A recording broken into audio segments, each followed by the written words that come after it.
Hey Dad, ਚੰਗੀ ਤਰ੍ਹਾਂ ਖੇਡੀ ਚੈਂਪ। any doubt? ਕਿੱਦਾਂ ਖੇਡੀ ਅੱਜ ਵੇਖੋ ਸੁੱਕੇ ਸੁੱਕੇ ਦਾਗ ਵੇਖੋ। नो डाउट इन्ना सुक्के दागा ਲਈ ਹੈ ਸਰਫ ਐਕਸਲਮੈਟਿਕ ਹੁਣ ਨਵੇਂ ਪੈਕ ਵਿੱਚ SPP ਟੈਕਨੋਲੋਜੀ ਦੇ ਨਾਲ ਇਹ ਸਿੱਧੀ ਸੁੱਕੇ ਦਾਗ ਕੱਢੇ ਸੈਮੀ ਆਟੋਮੈटिक मशीन ਵਿੱਚ ਹੀ एनी डाउट नवा सर्फ एक्सलमैटिक। मुख्यमंत्री के राजनीतिक सचिव तरुण भंडारी पहुंचे यमुनानगर। बोले, बीजेपी हमेशा विकास कार्य करती है, बाकी दल सरकार बनने पर रहते हैं हनीमून पीरियड में। महाराजा सूरजमल के इतिहास को स्कूली इतिहास में जोड़कर भाजपा जाटों का लाभ लेना चाहती है। इस सवाल के जवाब में उन्होंने बोलते हुए कहा कि शहीद किसी एक जाति या वर्ग के नहीं होते, वह सबके होते हैं।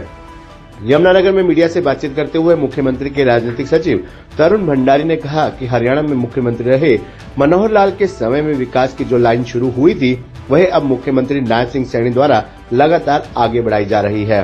समाज के सभी वर्गों के लिए विकास कार्य किए जा रहे हैं। उन्होंने कहा कि पिछली सरकारों में 28 साल तक मुख्यमंत्री व उनके मंत्री हनीमून में व्यस्त रहते थे, जबकि बीजेपी की सरकार में पहले दिन से ही काम करना शुरू कर देती है। उन्होंने कहा कि मीडिया के लिए भी हरियाणा की भाजपा सरकार ने भारी कार्य किए हैं और आगे भी ये कार्य लगातार जारी रहेंगे।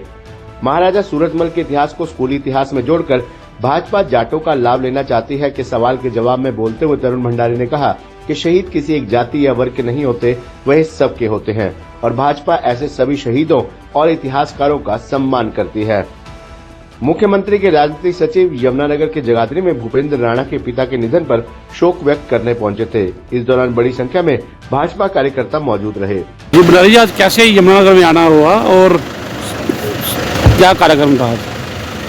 मेरे मित्र बड़े बचपन से हमारे दोस्त भूपेंद्र राणा जी के पिताजी के देहांत पे आज उनको उनके परिवार को ये दुख की घड़ी में हम उनका दुख बांटने आए थे और एक कार्यक्रम मकर संक्रांति का भी है, उसमें यहाँ पहुँचने का मौका मिला।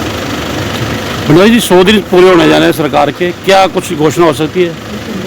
100 दिन का आप देखिए, जब से सरकार बनी हमारे माननीय मुख्यमंत्री जी और हमारा पूरा मंत्रिमंडल सभी विधायक लगातार जनता की सेवा में दिन में 18 घंटे काम कर रहे हैं और ऐसी नीतियाँ पहले तो जो सरकारें बनती थी वो 2-2.5 साल बाद 3 साल बाद काम शुरू करती थी। 3 साल तो वो अपना हनीमून पीरियड मनाते थे, परंतु भारतीय जनता पार्टी की सरकार में अगले दिन से कार्य शुरू हो जाते हैं और ऐसे फैसले लिए जा रहे हैं जनहितैषी फैसले जो जनता के फायदे के हों और आगे भी ये निरंतर कार्रवाई जारी रहेगी। जी बिल्कुल, जैसे शहीदों को पाठ्यक्रम में शामिल किया जा रहा है, आज भी सूरजमल जी को किया गया शामिल, लेकिन इतिहास में शामिल किया गया 8वीं की पुस्तक में, लेकिन इसको राजनीतिक हलकों में जाटों को साधने की वो माना जा रहा है। जी आपका क्या कहना है इस विषय में? कोई भी जो शहीद होते हैं, जो हमारे सम्मानित होते हैं, उनकी कोई जात बिरादरी नहीं होती और जिन्होंने भी हमारे देश समाज के लिए कुछ किया हो, बच्चों को उसके बारे पूरी जानकारी होनी चाहिए ताकि उनके लिए भी वो अच्छा रहे। ये ऐसा नहीं कि कोई भी जाति से बांध के हम इन शहीदों को रखें, ये गलत बात है। बस एक सवाल और जी, पत्रकारों के लिए सरकार ने काफ़ी काम किए हैं, कैशलेस पॉलिसी की भी घोषणा कब तक होने की संभावना है और क्या और रहने वाली है? हरियाणा सरकार ऐसी सरकार है, माननीय मनोहर लाल जी ने जो पूर्व मुख्यमंत्री हैं, पूरे देश में सबसे पहले अगर पत्रकारों के लिए बीमा पॉलिसी लाए या हम पेंशन पॉलिसी लाए, ये हरियाणा में हुआ और आगे भी पत्रकारों के लिए बहुत काम